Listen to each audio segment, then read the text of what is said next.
করেছি যে বিধি দ্বারা স্থাপিত ভারতের সংবিধানের প্রতি আমি অকৃত্রিম নিষ্ঠা ও আনুগত্য পোষণ করিব।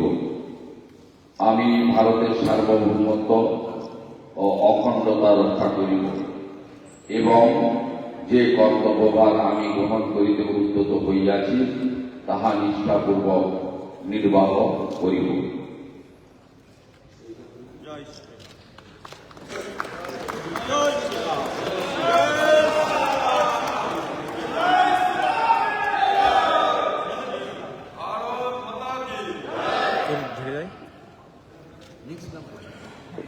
Now, may I request Sri Vivek Ghosh, Honorable Minister, as elected from 224 Kharagpur Sadar, to please take and subscribe and move for affirmation.